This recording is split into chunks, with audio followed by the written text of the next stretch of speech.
A few weeks ago, we went to one of the most highly rated vegetarian restaurants in Oak Forest, independently owned by Tabitha Florence and Kate Underwood.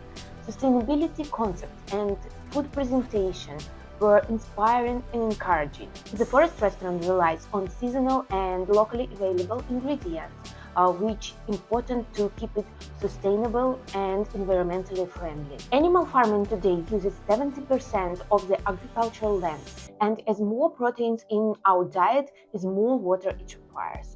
Animal farming is responsible for greenhouse emissions, water and land overuse, water pollution, not speaking about cruelty towards livestock. United Nations and the European Commission recommended reducing consumption of animal proteins and shifting toward vegan diets to decrease the environmental impact of livestock farming. But not all the vegan diets may be considered as sustainable and environmentally friendly.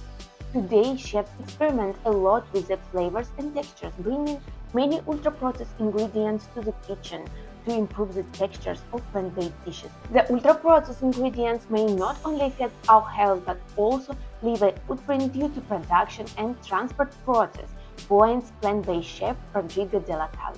All plant-based restaurants have to play with flavors and textures a lot to make food more attractive. For example, I found that the food at Forest restaurant wasn't complex for my palate, as many reviewers mentioned.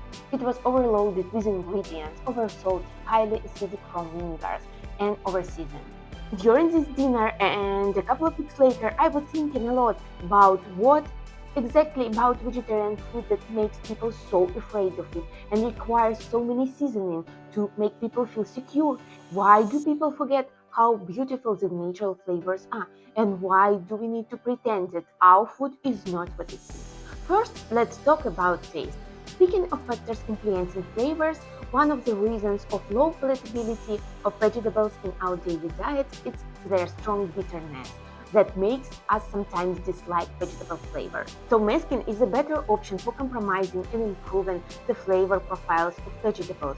One representative research proves that vinegar and salt can mask bitterness. Another and the more important reason that in despite of positive ecological effect, today vegetarianism and especially veganism are highly stigmatized in our society, that it even gained its own name, vegaphobia. People are so afraid to eat rabbits' food.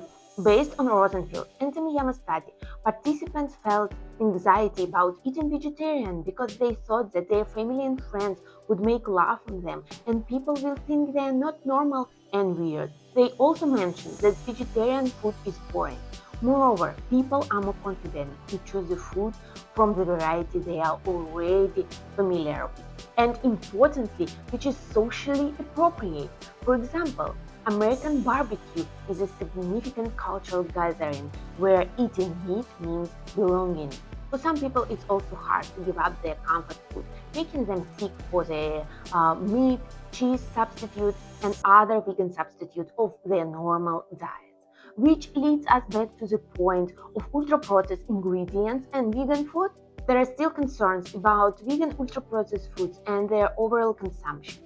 The vegan packaged food on supermarket shelves are higher in sodium, saturated fats, sugars, and glycemic index. For example, vegan meat and cheese can generate a high glycemic response because they are grain-based or contains other carbohydrated ingredients. In contrast, animal meat and cheese don't generate glycemic response. Even food marked is organic may contain ultra-processed ingredients such as dextrose, glucose, isolated proteins, and deodorized and refined vegetable oils. Today, turning into the vegan diet feels like eternal samsara wheel full of ethical, environmental, and health concerns.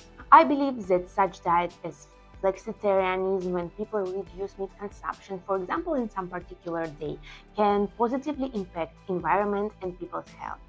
I know that such diets are often claimed as hypocrisy, but it may be painless and smooth transition to the more sustainable diets, as people will feel less social pressure and anxiety. See you next time.